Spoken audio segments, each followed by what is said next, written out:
2వ అధ్యాయంలో 30వ వచనం కానీ చదువుకుంటే ఇలా ఉంటుంది. అందులో నన్ను ఘనపరచు వారిని నేను ఘనపరచుదును అంటాడు. ప్రార్థన విషయాల్లో, వాక్యం విషయంలో, క్రమాలు వీటిల్లో మీరు కానీ దేవుని ఘనపరచగలిగితే దేవుడు కూడా మిమ్మల్ని ఘనపరుస్తాడు. మిమ్మల్ని వ్యర్థం చేయడు ఆయన పట్ల మీరు చూపించే ప్రేమ. హెబ్రీలకు రాసిన పత్రిక 6వ అధ్యాయంలో 10వ వచనంలో ఏమని ఉంటుందంటే, మీరు చూపిన ప్రేమను మరచుటకు దేవుడు అన్యాయస్తుడు కాదు అని ఉంటుంది. మీరు పరిశుద్ధులకు ఉపచారం చేసి ఇంకా తన నామమును బట్టి ఉపచారం చేయుచుండుట చేత మీరు చూపిన ప్రేమను మరచుటకు దేవుడు అన్యాయస్తుడు కాదు అని ఉంటుంది బైబిల్లో. సో ఈనాడు క్రైస్తవ సమాజం వాళ్ళ జీవితాన్ని చక్కదిద్దుకోవటానికి, 10 మందికి సహాయకారులుగా ఉండటానికి వాళ్ళు చేయుచున్నటువంటి పనులు, మంచి పనులన్నీ కూడా దేవుడు ఎప్పుడు మర్చిపోడు. దేవుడు ఎప్పుడు సహాయం చేస్తూ ఉంటాడు. దేవుడు ఎప్పుడు జ్ఞాపకం చేసుకుంటూ ఉంటాడు.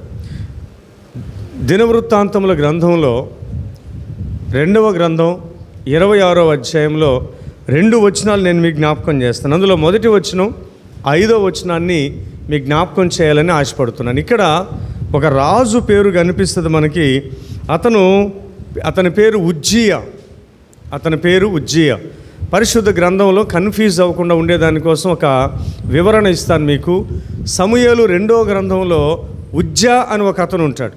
అతను మందసం అనేది కింద పడిపోతుందేమోనన్న ఉద్దేశంతో చెయ్యి చాపి మందసాన్ని నిర్లక్ష్యంగా పట్టుకున్నందువల్ల అతను ప్రాణాల మీదకి తెచ్చుకుంటాడు దాన్ని. ఇక్కడ ఉజ్జియా అని ఒక ఆయన ఉన్నాడు. ఈయన ఒక రాజు, కింగ్. 16 సంవత్సరాల వయసులో రాజ్య పరిపాలనకు వచ్చాడు. 52 సంవత్సరాలు పరిపాలన చేశాడు. 16 సంవత్సరాల నుంచి 52 సంవత్సరాలు ఆయన పరిపాలన చేశాడు. ఆయన పరిపాలన దేవుడు ఎంత లాంగ్ ఇచ్చాడో తెలుసా? బైబిల్లో సౌలు రాజుకి 40 సంవత్సరాలు పరిపాలన చేయడానికి అవకాశం ఇచ్చాడు. దావీదు రాజుకి 40 సంవత్సరాలు ఇచ్చాడు. సొలొమోన్ రాజుకి 40 సంవత్సరాలు ఇచ్చాడు. ఇంకా అంతకు మించి 40 సంవత్సరాలనే పరిపాలన ఎక్కువ మందికి ఇవ్వలేదు దేవుడు. కానీ ఈ ఉజ్జియా అనేటువంటి రాజుకి 52 సంవత్సరాలు దేవుని పరిపాలన చేసుకోవడానికి అవకాశం ఇచ్చాడు రాజ్యాన్ని. ఇక్కడ 5వ వచనం మీరు చూడండి. మీరు ఎలా ఉన్నారో ఆయన కూడా అలాగే ఉన్నాడు. 5వ వచనం చాలా నైస్, మనకి వండర్ఫుల్ వచనం అన్నమాట. ఒక మనిషిని గురించి అంత చక్కగా రాయబడి ఉంది.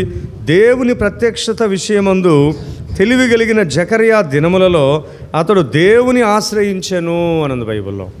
ఒక ప్రవక్త ఉన్నాడు, చాలా మంచి ప్రవక్త. అంటే దేవుని దైవజనుడు. మీరు గమనించండి ప్రియులారా, దైవజనులు మంచివాళ్ళు దొరకటం అదృష్టం, మంచివాళ్ళు దొరకటం ఉజ్జీవం, మంచివాళ్ళు దొరకటం క్షేమకరం. చాలామంది ఉంటారు. యోహాను భక్తుడు, పేతురు భక్తుడు రాశారు, యాకోబు భక్తుడు రాశాడు. ఏమని రాశారంటే, మీలో అబద్ధ బోధకులుందురు అని రాశాడు ఆయన. 1వ శతాబ్దంలోనే అబద్ధ బోధకులు ఉన్నారంటే ఇప్పుడు ఉండరా? ఖచ్చితంగా ఉంటారు. మీలో అబద్ధ బోధకులుందురు. కాబట్టి వాళ్ళు సంఘాన్ని పాడు చేస్తారు, ప్రజల్ని పాడు చేస్తారు అని అంటాడు ఆయన.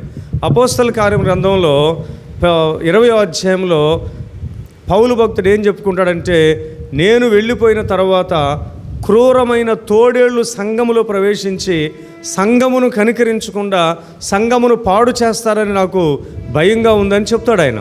నిజమే, ఆయన చెప్పిందే జరిగింది. ఆయన మరణించిన తర్వాత సంఘాన్ని పాడు చేశారు కొంతమంది. ఆయన ఉన్నంత వరకు సంఘాన్ని చాలా జాగ్రత్తగా, వాక్యానుసారంగా, ప్రార్థనానుసారంగా నడిపించుకుంటూ వచ్చాడు. భయభక్తులతో నడిపించాడు. పునరుత్థానానికి సాక్షులుగా నిలబెట్టాడు వాళ్ళని.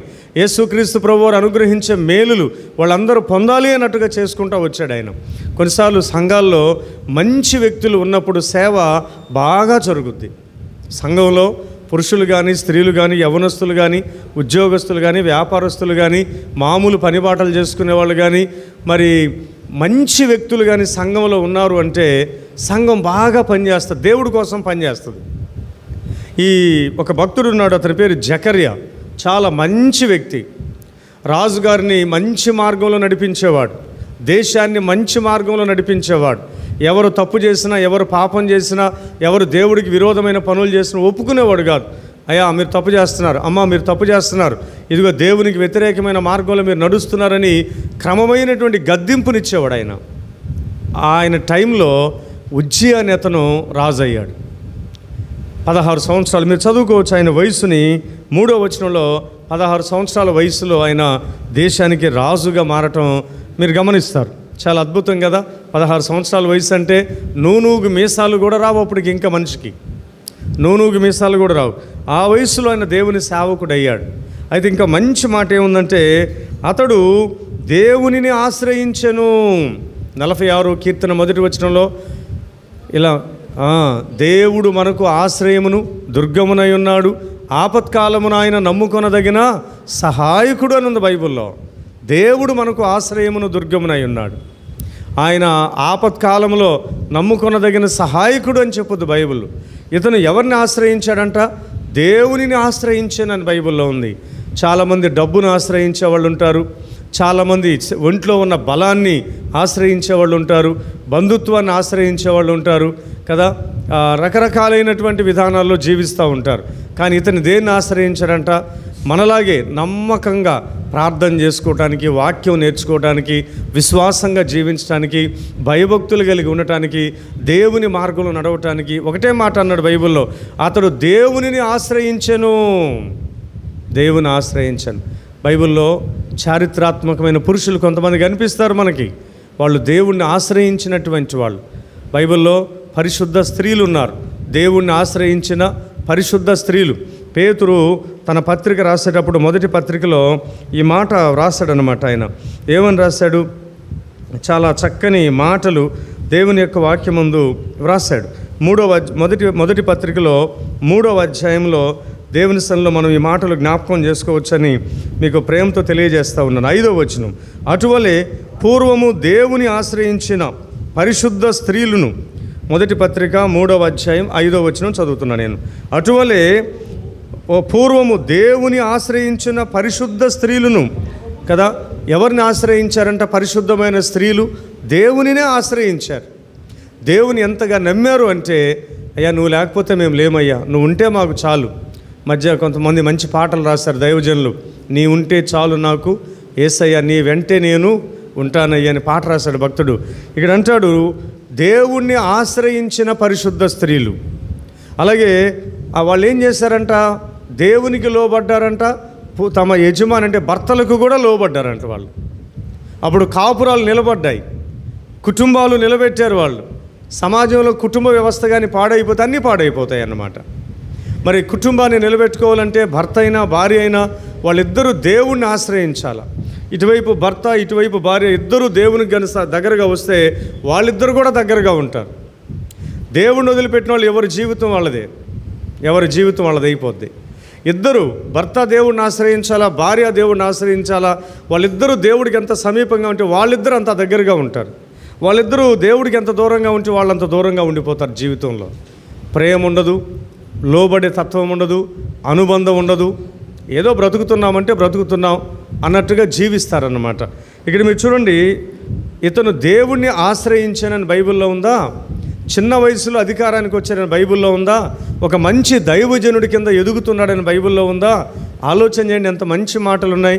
ఇంకా అంతకంటే మించిన మంచి మాట ఇంకోటి చూడండి. ఏమన్నాడు అంటే, అతడు దేవుని ఆశ్రయించినంత కాలము దేవుడు అతనిని వర్ధిల్ల చేశాను అని బైబిల్లో ఉంది. దేవుడు ఏమన్నా విడిచిపెట్టాడా? హెబ్రీ పత్రిక 13వ అధ్యాయంలో ఏం చెప్తాడు? నిన్ను విడువను, నిన్ను ఎడబాయను, నిబ్బరము కలిగి ధైర్యముగా ఉండు. యెహోషువ గ్రంథం 1వ అధ్యాయంలో మరి మోషే గారు చనిపోయినాక నాయకత్వాన్ని వహించడానికి యెహోషువ భయపడుతూ ఉంటే, యెహోషువ గ్రంథం 1వ అధ్యాయం 9వ వచనంలో ఏం చెప్పాడు దేవుడు యెహోషువతోటి? భయపడబాక, నేను నిబ్బరము కలిగి ధైర్యముగా ఉండుము కదా, భయపడకము, జడియకము, దిగులు పడకము, నీ దేవుడైన యెహోవా మోషేకి తోడై ఉన్నట్టు నీకును తోడై ఉంటాడు. అంత మంచి మాట కదా. దేవుడు ఎందుకు వదిలేస్తాడండి? కొన్నిసార్లు వచ్చేటువంటి శ్రమలను, పరీక్షలను మీరేం బాధపడద్దు. దేవుడు మళ్ళీ వాటిని తీసేస్తాడు, లేకపోతే వాటి ద్వారా మహిమను తెచ్చుకుంటాడు. ఆయన వాటి ద్వారా ఘనతను తెచ్చుకుంటాడు, మనల్ని వ్యర్థం చేయడు. ఇక్కడ ఏమంటాడంటే, అతడు దేవుణ్ణి ఆశ్రయించినంత కాలము. డబ్బు నిన్ను పాడు చేస్తుంది, అధికారం నిన్ను పాడు చేస్తుంది, బంధువులు నిన్ను ముంచేస్తారు, స్నేహితులు నిన్ను మోసం చేస్తారు. ఇవన్నీ అక్షర సత్యాలు. వీళ్ళన్నీ అవసరానికి ఉండేవే, శాశ్వతంగా ఉండేవి కాదు. దేవుడే శాశ్వతుడు, దేవుడే నిత్యుడు. నిత్యమైన ప్రేమతో నిన్ను ప్రేమించేవాడు ఆయనే. ఇర్మియాతో చెప్తాడు, శాశ్వతమైన ప్రేమతో ప్రేమించే దేవుణ్ణి నేనే. 31వ అధ్యాయాన్ని మీరు చదువుకుంటే ఇర్మియా గ్రంథంలో మరి దేవుడు చెప్పాడంట, శాశ్వతమైన ప్రేమతో నేను మిమ్మల్ని ప్రేమిస్తున్నాను. ప్రేమైన దేవుని బిడ్డలారా, ఇతను ఈ ఉజ్జియా అనేటువంటి అతను చిన్న వయసులో దేవుడు ఆయనకి ఆపర్చునిటీ ఇచ్చాడు. మరి దాన్ని పాడు చేసుకోవాలా, బాగు చేసుకోవాలా, ఉపయోగించుకోవాలి కదా. దేవుడు అవకాశం ఇచ్చాడు. చాలా చిన్న వయసు, ప్రభువుని నమ్ముకున్నాడు. 16 సంవత్సరాల వయసులో దేవుని నమ్ముకోవటం అంటే, 16 సంవత్సరాల వయసులో నేను ఇక నుంచి దేవుని బిడ్డగానే జీవిస్తాను అంటే, 16 సంవత్సరాల వయసులో నాకు రక్షణ కావాలంటే, 16 సంవత్సరాల వయసులో యేసయ్యా నీవే నాకు కావాలయ్యా, నువ్వు తప్ప నాకు ఇంకేదొద్దు, నువ్వు ఉంటే నాకు చాలా యేసయ్యా అని ఒక యవనస్తుడు చెప్పగలిగితే ఎంత బాగుండు కదా. ఆలోచన చేయండి. యవనస్తులు 16 సంవత్సరాల వయసులో ఈ లోక సంబంధమైన మర్యాదను అనుసరించకుండా దేవుని క్రమాన్ని అనుసరిస్తే ఎంత బాగుండు. నశించిపోయే లోకాన్ని, నీకు ఏ విధంగానూ సహాయం చేయని లోకాన్ని నువ్వు అనుసరించకుండా నిన్ను నిత్యము కాపాడే దేవుని నువ్వు అనుసరిస్తే ఎంత బాగుండు. ఆలోచన చేయండి. ఈరోజు యవనస్తులు చర్చికి దూరం అయిపోతే ఎంత బాధేస్తుంది కదా. యవనస్తులు ప్రార్థనకి దూరం అయిపోతే, వాక్యానికి దూరం అయిపోతే, బాప్తిస్మానికి దూరం అయిపోతే, రక్షణ అనే అనుభవానికి దూరం అయిపోతే, దేవుని ఆత్మతో నింపబడటం అనే అనుభవానికి దూరం అయిపోతే, దేవుని మార్గంలో నడిచే అనుభవానికి దూరం అయిపోతే ఎంతో బాధేస్తుంది. కానీ ఇతను 16 సంవత్సరాల వయసులో రాజయ్యి ఒక మంచి దైవజనుడి కింద ఎదుగుతూ దేవుణ్ణి ఆశ్రయించాడు. దేవుణ్ణి ఆశ్రయిస్తే దేవుడు వదిలేశాడా? దేవుణ్ణి అతడు ఆశ్రయించినంత కాలము దేవుడు ఆయన ఏం చేశాడంట?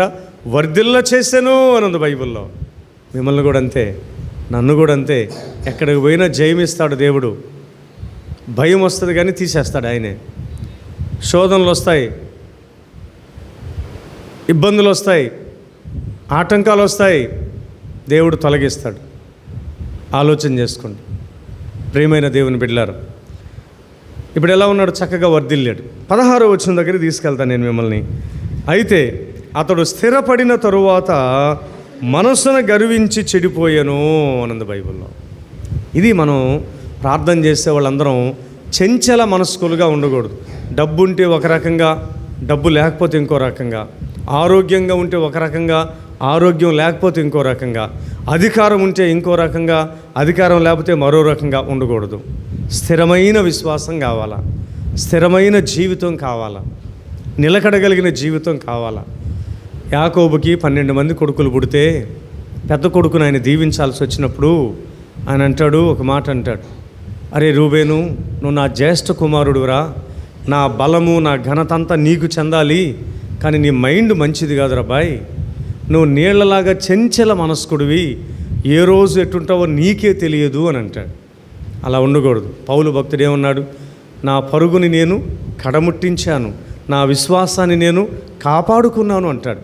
ఎక్కడ నేను మిస్టేక్ అవ్వలేదు, ఎక్కడ దారి తప్ప, ప్రభువు తెలియకముందు నేను వేరుగా ఉన్నాను, కానీ ఒక్కసారి ప్రభువుని నేను తెలుసుకున్న తర్వాత, ఆయన దర్శనం నేను చూసిన తర్వాత, ఆయన కొరకు నేను నిర్ణయం తీసుకున్న తర్వాత ఇంకా ఎన్నడూ నేను ప్రభువుని వదిలిపెట్టలేదు. ఆయన చనిపోయేంత వరకు కడమట్టు తుదమట్టుకు ప్రభువులోనే జీవించాను అని చెప్తాడు ఆయన. అవును దేవుని బిడ్డలారా, ప్రార్థన అంటే 40 రోజులు ప్రార్థనలో ఉంటున్నాం. స్థిరమైన నిర్ణయాలు. ప్రార్థనలు అయిపోయిన తర్వాత మళ్ళీ ఇంకో రకంగా మారిపోదామా? ఏ కష్టంతో ఇక్కడికి వచ్చామో, ఏ సంతోషంతో ఇక్కడికి వచ్చామో, ఏ మంచి ఉద్దేశంతో ఇక్కడికి వచ్చామో అది నెరవేరిన తర్వాత మళ్ళీ మారిపోకూడదు మనం.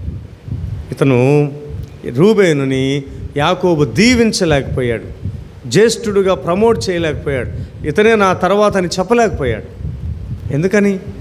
అతని మైండ్ కరెక్ట్గా లేదు, చంచల మనస్కుడు. ఒకరోజు యేసుప్రభు మంచి దేవుడు అంటాడు, ఇంకో రోజు ఏం దేవుళ్ళు అంటాడు. అట్లా నిలకడలేని విశ్వాసం. కానీ ఇతను కూడా చూడండి, ఉజ్జియా అనేటువంటి రాజు గర్వించాడు, బాగా స్థిరపడ్డాడండి. నలుదిక్కుల మంచి పేరు వచ్చింది, మంచి పేరు వచ్చింది, గొప్పవాడని పేరు వచ్చింది, మంచి రాజు, మంచి పరిపాలన, దేవుడు ఇతనికి తోడుగా ఉన్నాడు, భలే పేరు సంపాదించుకున్నాడు. అందరూ బాగా పొగిడేసరికి చెడిపోయాడు మనిషి, పాడైపోయాడు. బైబిల్లో మాట చూడండి ఏముందంటే, అయితే అతడు స్థిరపడిన తరువాత మనసున గర్వించి చెడిపోయాను కదా. సామెతల గ్రంథంలో 16వ అధ్యాయంలో 18వ వచనంలో ఒక మాట బైబిల్లో మీకు జ్ఞాపకం చేస్తాను నేను. నాశనమునకు ముందు గర్వము నడుచును, పడిపోవుటకు ముందు అహంకారమైన మనసు నడుచును కదా. నాశనానికి ముందు ఏమి నడుచుద్దంట మనిషికి? గర్వం నడుచును అంటాడు. 11వ అధ్యాయంలో 2వ వచనం, అహంకారము వెంబడి అవమానము వచ్చును. గర్వం, ఇక్కడ మీరు సామెతలనే ఆ గ్రంథంలో అనేక సమయాల్లో గర్వాన్ని గురించి వ్రాయబడి ఉంది. గర్వము అనేది మనిషిని ఎలా చెడగొట్టుద్దో, డబ్బు గర్వం, అందం గర్వం, తలాంతుల గర్వం, అంటే బాగా పాట పాడేవాళ్ళు, బాగా ఆట ఆడేవాళ్ళు కదా. కొంతమంది ఆర్టిస్టులు లేకపోతే కళాకారులు చెడిపోతూ ఉంటారు, చూసారా? గర్వం వచ్చేస్తుంది వాళ్ళకి. గర్వం వచ్చిందంటే చెడిపోతావు అంతే. అందుకే యేసుప్రభువు అన్నాడు, తనను తాను తగ్గించుకునేవాడు హెచ్చింపబడును, తనను తాను హెచ్చించుకునేవాడు తగ్గించబడతాడు అన్నాడు. గర్వం రాకుండా చూసుకోవాలి మనం, మన జీవితంలోకి గర్వం రాకుండా చూసుకోవాలి. ఇతను ఏమైపోయాడంటే, ఏంటి ఇతనికి వచ్చిన గర్వం వల్ల ఎలా చెడిపోయాడు ఈ రాజు అని మనం అనుకుంటే, ఈ రాజు ఏం చేస్తాడంటే, ఇప్పుడు దేవుడు ఒక్కొక్కరికి ఒక్కొక్క పని ఇస్తాడు. ఒకళ్ళని పాస్టర్గా ఉండమంటారు, ఒకళ్ళని పెద్దలుగా ఉండమంటారు, ఒకళ్ళని యవనస్తులుగా ఉండమంటారు, ఒకళ్ళని పరిచర్య చేయమంటారు, ఒకళ్ళని పాటలు పాడమంటారు. ఒక్కొక్క పని ఒక్కొక్కరికి ఇస్తూ ఉంటాడు. బైబిల్లో ఈ ఎఫ్ఎస్సి పత్రికలో కూడా డివిజన్స్ వచ్చాయి. కొందరు కాపరులుగా, కొందరు పరిచారకులుగా, ఇట్లా పేర్లు పెట్టాడు ఆయన. అయితే ఒకళ్ళ పనిలో ఒకళ్ళు జోక్యం చేసుకోకూడదు, అప్పుడే చర్చి బాగా నడుస్తుంది. ఒకళ్ళ పనిలో ఇంకొకళ్ళు జోక్యం చేసుకోకూడదు. దేవుడు మీకు ఏం పని అప్పగించాడో మీ పని మీరు చేసుకుంటూ వెళ్తే ఘర్షణ రాదు, శోధన రాదు, సమస్యలు రావు. ఒకళ్ళ పనిలో ఇంకొకళ్ళు జోక్యం చేసుకున్నప్పుడు సమస్యలు వస్తాయి, దేవుని పనికి ఆటంకాలు కలుగుతాయి, ఆయన ఉద్దేశం దారి తప్పిపోద్ది. దేవుడు మనల్ని ఎందుకు ఏర్పాటు చేసుకున్నాడు అది చేయలేం మనం. ఆ పని వెనకబడిపోతుంది. ఇతను ఏం చేస్తాడు తెలుసా? దేవాలయంలోకి వెళ్ళి యాజకులు చేయవలసిన పనిని ఈయన చేశాడు. అయితే ఆ చర్చిలో అక్కడ ఉన్నటువంటి జకర్యా గారు, ఒక 80 మంది దైవజనులు ఉన్నారు. అయ్యా రాజుగారు, దేవుడు నీకు కావలసినంత ఆశీర్వాదం ఇచ్చాడు కదా, ఈ పని నువ్వు ఎందుకు చేస్తున్నావు? దీన్ని చేయటానికి దేవుడే అహరోను కుటుంబాన్ని ఏర్పాటు చేశాడు కదా, వాళ్ళు చేస్తారు. దేవుడు ఏర్పాటు చేసిన క్రమమే కదా, వాళ్ళు చేస్తారు. దేవుడు వాళ్ళని ఆ పని కోసం అభిషేకించాడు, ప్రత్యేకించుకున్నాడు, ఏర్పాటు చేసుకున్నాడు. వాళ్ళు చేసే పని వాళ్ళని చేయని అయ్యా, నువ్వెందుకు చేస్తావని చెప్పినప్పుడు ఆయన వినలేదు. ఎందుకని వినలేదు? గర్వం బాగా తలకెక్కుంది. ఎవరైనా కూడా ఒక మంచి మాట చెప్తే వినటం లేదంటే అర్థం ఏంటంటే, గర్వం బాగా తలకెక్కితే చెప్పిన మాట వినరు, మూర్ఖులుగా ప్రవర్తిస్తారు. నాకే తెలుసు, నేను చెప్పింది సత్యం అనుకుంటారు. మీకు తెలుసా ఎంత విషాదకరంగా ముగించబడింది అతని జీవితం అంటే?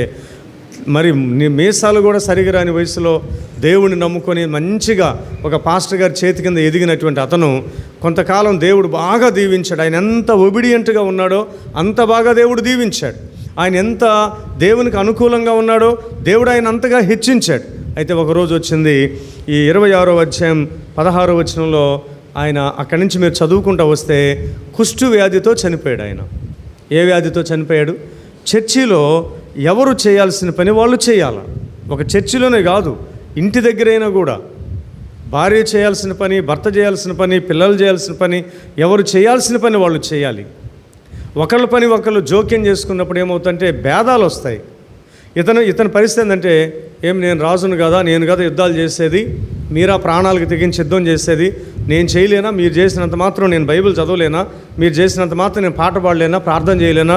నాకు కూడా వచ్చు, నేను కూడా చేస్తానని గర్వించి వచ్చాడు. మీకు తెలుసా, ఆ రోజు ఆయన చర్చిలో నుంచి బయటికి లాగేశారు. జీవితంలో చర్చిలోకి రాలి, ఇంకా ఆయన ఇక జీవితంలో చర్చిలోకి రాల. అదే ఆయన మామూలుగా ఆనెస్ట్గా ఉంటే ఆయన లేకుండా వాళ్ళు ఒక్క పని కూడా చేసుకోరు. ఆయన దగ్గర పెట్టుకొని ప్రతి పని చేసుకునేవాళ్ళు. ఎప్పుడైతే ఆయనకి కుష్టు వ్యాధి అనేది వచ్చిందో జీవితంలో మళ్ళీ చర్చికి ఆయన రానిలా, అలాగే చనిపోతాడు ఆయన. దేవుని బిడ్డలారా, ప్రార్థన చేసే వాళ్ళకి ఏం రాకూడదు తెలుసా? గర్వం రాకూడదు. గర్వం వచ్చిందంటే చెడిపోతాం. ప్రార్థన చేసుకుందాం. మరి గర్వం రాకుండా ఉండేటట్టు చేయి ప్రభువా నాకని ప్రార్థన చేసుకోవాలి మీరు. అయ్యా నా జీవితంలో నాకు గర్వం రాకూడదయ్యా, సిలువను వెంబడించే బిడ్డగా నన్ను చేయి ప్రభువా. ప్రార్థన చేసుకుందామా? యేసయ్యా మీకు వందనాలు, స్తోత్రాలు చెల్లిస్తూ ఉన్నాను. మీ సన్నిధిలో చేరి ప్రార్థన చేసుకున్నట్టుకు మీరు ఇచ్చిన భాగ్యాన్ని బట్టి వందనాలయ్యా. గర్వం వచ్చిందంటే పాడైపోతాం ప్రభువా. అది దేశమైన, సమాజమైన, కుటుంబమైన, వ్యక్తి జీవితమైన గర్వం అనేది నాశనానికి దారి తీస్తుందని బైబిల్ చెప్తుంది. ప్రభువా గర్వించకుండా మమ్మల్ని చేయమని ప్రార్థన చేసే వాళ్ళందరూ దీనమైన మనసు, వినయమైన మనసు దయచేయమని యేసు నామములో అడుగుచున్నాం తండ్రి. ఆమేన్. ఆమేన్. Thank you. లేచి నిలబడదామా? పాట పాడుకుందాం.